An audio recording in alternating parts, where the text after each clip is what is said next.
What's going on, everyone? This is Alex from Right Gaming, and this is my review of Watch Dogs Legion. Don't forget to subscribe to stay in the loop about all the gaming news, and let's begin. It took me 28 hours to finish the main story. In short, I did not expect a lot from this Watch Dogs, so I was not disappointed when it all started falling apart. But it is not all bad news, so let us unpack it in order, starting with the story. The game's events transpire in a near-future version of London. Set after the events of the first two games, Bloom Corporation kept spreading across the world, and their improved version of the CTOS is being implemented across many developed countries, including the entirety of the United Kingdom. The story starts with a good intro. You play as a member of the London DedSec cell trying to stop a terrorist attack on the Palace of Westminster. Long story short, stuff happens and DedSec London gets framed for several terror attacks, and the game begins with you rebuilding this London cell. All of this happens while a private militia called Albion, very poetic, moves in and occupies London on behalf of the government. But in fact, all it does is create an oppressive police state kind of situation. This opening instantly puts you in a tense situation with high stakes sprinkled with some good old shock value. But then the rhythm of the game does not simply slow down, it disappears completely. Every time you see another main mission marker, you do not feel more compelled to go there than you would to go for a side mission. Some hours into the game, I understood that the story is just kind of there, nothing about it. It's a playground for you to feel like a badass hacker infiltrating secure locations, using spider bots, drones, etc. Without noticing, I started drowning in an unending sequence of identical missions that only had different context. But I digress, we will talk about this in the gameplay segment. Coming back to the topic of the plot, the story did have a couple of moments where I felt like I did something significant and achieved change in London, and a few plot twists here and there that made it all feel worth the work. But this did not change the fact that they almost completely ditched the story this time. It is simply a gameplay scenario after a gameplay scenario after a gameplay scenario. I would describe the story as a bunch of disjointed stories about several different faction bosses that last a couple hours each, and all of them are only partially connected to each other by an ephemeral plot line of finding who framed DedSec at the beginning of the game. There are only like 5 or so proper cinematics throughout the entire game. The rest is covered by relatively unimpressive shot-reverse shot conversations with funky animations and lagging lip sync or chatter over comms. I must admit that most of the times they do come up with interesting context for each mission, but it still all feels like a series of side quests. I would also like to touch on the subject of the main gameplay mechanic in Legion before we talk about gameplay, because it has a crucial effect on the story: the recruitment system. Basically, it is what we heard about throughout the entire pre-release campaign. You can recruit absolutely anyone in the city except for the leaders of the main factions. Even opponents you meet on missions can have their dossier saved and then recruited later. Of course, the story does not change one bit, regardless of who you play as, but the gameplay does, drastically. And there is also this interesting feeling you get when your friend's first operative that started the resistance was a babysitter whose perk was owning an MP5, and yours was a novelist who has a 6G data plan that means she can download data during missions much faster. So in spots, you do feel like the character matters, but objectively the story stays the same. As much as the lack of a conventional protagonist hurts the story of the game, the way this game is built around the fact that no matter who you are, you can join forces and make a change is exactly the theme for such a game as Watch Dogs. It can be the right direction, and it is definitely a suitable evolution for the franchise. I think Watch Dogs may have found its identity. What you have to understand going into Watch Dogs Legion is that this game's moment-to-moment gameplay is what creates these little stories that are told in 1,000 faces all across the city. The turncoat private militia member who decided to help the rebels, the crazy immigrant babysitter that saved a bunch of protesters from false accusations and prosecution. I think that is exactly what they wanted to achieve, and it sort of works. You just have to shift your view of a usual game's structure to fully appreciate this. Though I must say that I do not think it is an excuse to treat proper storytelling like they did, but that is beside the point. If you don't go completely bonkers with the recruitment system, but instead pick and choose who to recruit, you will end up with a cool crew of people to whom you get attached and for whom you worry. Even though the story this time is detached and nowhere near the pumping atmosphere of the second Watch Dogs, if you will be the one to assign that meaning and value by caring for your recruits and playing along, the game can transform. Now, enough about the story, let us talk about the world of the game. Let me tell you straight away, the world is beautiful. The better your gear is, the better are the visuals obviously, but what I talk about is the way the city was designed. London was recreated at such a perfect balance between creative liberty and faithful recreation that in some places I could navigate because I have actually been there a lot, and in some places I had fun exploring what new different spots the developers designed. The NPCs in this game are very much a part of this world. The city has different districts where you are more likely to meet people of the corresponding social status. i.e., in a business center, you will find more middle to high-class corporate types rather than hobos. But although the world is populated by much more interesting and thought-through NPCs, they are as dumb as ever. Nevertheless, when everything works as intended, the city is so refreshing and gives out similar vibes as the real place. In terms of open-world activities, there is zero interaction with the world besides the recruitment system. There are some small things like a football minigame, a darts minigame, drawing graffiti, and delivering parcels. As is typical for Ubisoft games, the world is only a backdrop for the gameplay and is nothing but decorations on the stage. I don't mind this, but this shallow facade sometimes takes you out of the immersion and reminds you it is just another game you are playing.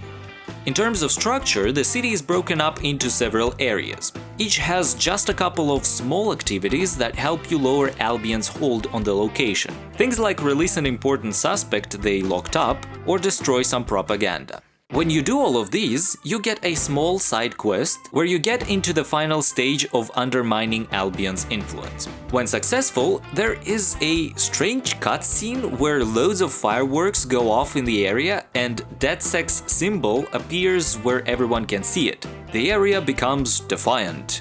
This changes literally nothing. The world stays the same, the location looks absolutely the same, and the people behave in it absolutely the same. You still have all the Albion checkpoints and stuff like that. Your only reward for this is revealing the locations of all the tech points that you use to unlock skills and gadgets in this area, and a special elite recruit that instantly joins your team. Since that is the only useful reward, I found myself lacking motivation to liberate areas. I simply got the specialists I wanted and went on with my business. Finally, let us move to the good, the bad, and the ugly of gameplay in Watch Dogs Legion. Starting with the good, let us get into more details about the recruitment system. It allows you to choose from a huge variety of randomly generated NPCs. The variety is so good, I actually felt like I might get addicted to studying them when I started playing. It is because there is enough variety in terms of the random qualities they can have to make it fun to explore them. Most of the time, it is a good stealth action game where the amount of epic shootouts depends on your tendency to make things violent. Every mission has a plethora of ways to approach it. Each building has so many infiltration points that I sometimes just could not choose. Though there are a couple of missions that absolutely ruin this. They first allow you to play through the entire thing just by hacking and driving bots, but then it turns out that you absolutely had to be there in person to finish something. Or there is a shootout sequence for which you had to be present, but since you are not, the enemies automatically swarm you wherever you are hiding, regardless of whether it was even possible for them to physically spot you. There is an overarching problem with gameplay in Legion. While every location becomes a great hacker's playground, there is not much to do. story missions aside, everything you ever do essentially boils down to go here, infiltrate, hack a server, evacuate. That's it. There are some side quests that will be provided by a small handful of allies you will acquire throughout the main story bits. These will provide a bit more meaning to the above-mentioned routine, but beyond that, once you finish the game, there is literally almost nothing interesting to do. You definitely see that Ubisoft finally took their time to release a game in a playable state and relatively polished, but Watch Dogs still feels like a last-gen Ubisoft game. Now, here is my biggest criticism of this game. A thing that really hampered my experience and something which I hope they solve in the next game. In the previous games, you had a single main character, and thus all the possible hacking and fighting abilities were condensed into a single skill tree with several progression paths into which you could sink points. Yes, I know it's old and everyone and their mother have it in their games, but it is because it works and it is fun. This is one of these mechanics that give you a sense of choice and progression. Here though, they spread all of them across all the randomly generated characters as passive talents. Sounds cool, right? I thought so too. But by the end of the game, I realized that I have been using none of them exactly because of this. If I want to have the hack that allows me to move aside all the cars on the road during a getaway, I need a getaway driver. If I want to be able to roll evade, I need a hitman or a police officer. But the game does not let you take several operatives to a mission, only one. And you cannot swap between your characters or gadgets while you are inside a restricted area or in combat. So what is the point of having a getaway driver with good car hacks when you need to use a recruit with a police uniform, for example, to infiltrate a guarded location first? I cannot teach these skills to those operatives I like the most. That would kind of beat the purpose of the system, right? But it creates an even dumber gameplay loop that you initially don't even think of. The idea that anyone can join the resistance does not hold up if you want to pass the game. You cannot create something out of a nobody you picked up on the street, you just end up ignoring the regular people that have almost no perks and hunt for the professionals that have up to 4 or 5 of them. Due to that, you end up not playing with any of the dozens of skills they have in the game. The only way I really see this working is in multiplayer, where each of the team members can bring their own specific skill set to the mission. In single player though, this would have to be probably something like an instant swap mechanic, where you take a team of 4 operatives, for example, and swap between them on the fly. Also, the lack of proper usage of the recruitment system shows in the very last mission. Without spoiling anything, the last mission is technically what I expected the entire story to be like. Not in terms of action, but in terms of the recruitment system being actually utilized. What I talk about is, for example, seeing or hearing all of your operatives at random and feeling some sort of interaction instead of that detached, here I'll go as that bloke and there I'll infiltrate as that lass. What I expected was you having several characters working either together or acting simultaneously across different objectives, but you will not see that throughout the entire game. As final thoughts about this game, my conclusion is as follows. Watch Dogs Legion finally creates a signature mechanic, sort of, and is trying to implement it into its world. But they succeed only in creating a good foundation for something that has to be improved upon. The recruitment system lacks functionality that would make it viable. The gameplay feels like a good enough stealth game, but the story essentially consists of just the very first and the very last mission. Everything in between plays like filler. While they managed to design amazing locations for gameplay purposes, with a great multitude of ways to tackle each infiltration mission, it's all there is.